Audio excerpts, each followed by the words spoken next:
ձեր ծնողներին, որ կազմակերպել են այս ճիշտ հայրենաճանաչության գործը։ Հիմա տեսեք, երեխեք ջան, այստեղից այն դիմացի բարձունքին Սմբատաբերդի գլխավոր մուտքը երևում է։ Տեսնում եք, մի հատ անցք կա, այդ գլխավոր մուտքն է Կամարաձե։ Տեսա՞ք։ Չեք տեսնում, այն ժայռի գլխին։ Ժայռի գլխին այն անցք է։ Այդ դա Սմբատաբերդի մուտքն է։ Մենք հասնելու ենք ընդդեմ, բայց թող այդ բարձրությունը թող ձեզ չվախեցնի։ Ճանապարհը սերպանտին է, ասեն զիգզագաձե, գնալու ենք հանգիստ, ստվերներով, բանով։ Հետո Սմբատաբերդից հետո իջնելու ենք Եղեգիսի կիրճ։ Էդել է։ Հիմա տեսեք, մենք սկսելու ենք մոտավորապես 1500 մետրից, գնանք մինչև 1950։ Այսինքն մի 450 մետր ուղղահայաց բարձրանալու է։ Դուք գիտեք ինչքան առողջարար է։ Այս մարդը 5 տարեկանում Մենակ նիհարելը չի, բայց ձեր սրտի աշխատանքը, շիչառությունը բան ամեն ինչ։ Ես տարեկանում 50 տարեկանում։ Հիմա ձեզ կուղեկցի նաև իմ տղան Տարոնը, ես գնում եմ առաջից, բոլորը հետևում են իմ օրինակին, բայց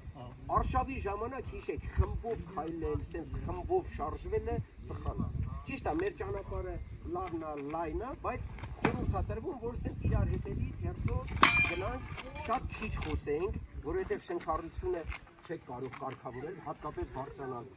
Երբ որ խոսում եք, ճիշտ չեք շնչում, դա ձեր օրգանիզմի վրա լրացիվ ծանրաբեռնված։ Հիմա ծնողներ, թող երեխաները իրենց ազատը զգան, հանկարծ ասեք,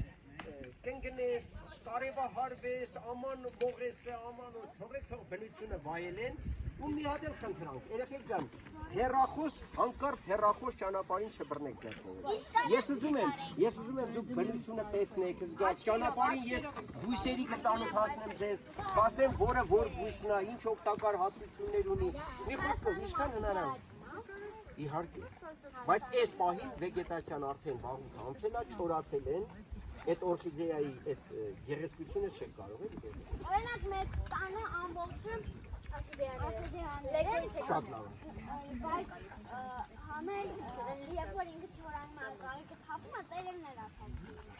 Շատ լավ։ Հիմա լսեցիք, եթե հարց կլինի կդիմեք ինձ, ընկեր Նորին։ Եթե Տարոնին մոտ կլինեք,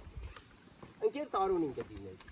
Տարոնն է ձեր նման մի սիրունիկ աղջիկ ունի։ Հիմա ժողովուրդ ջան, պատրաստ եք, շարժվում եք։ Բոլորը ջուր ունեք, Սմբատաբերդում ջուր չկա, ասեք։ Նորիկ ջան, սենց հա չէ եղանակը լինելու Հա, ասենց, հələ ավելի լավ։ Այս առավոտվա զովություն կա, համել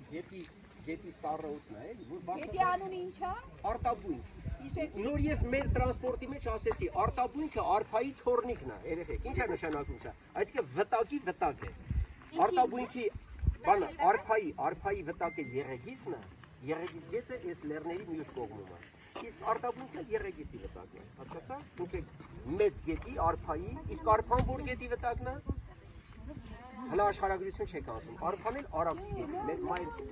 Լավ, Ժորժ ջան, հիմա Լավ, հիմա գնում ենք, Ժորժ ջան, քայլենք, եթե պետքարանի բանի կարիք կլինի, ճանապարհին այնտեղ մի հարմար տեղ կա, կփորձենք։ Լավ, դե գնացինք, պայմանավորվեցին, չէ՞ ոնց ենք գնում, շատ սենց խմբով չեք։ Հանգստացի միջով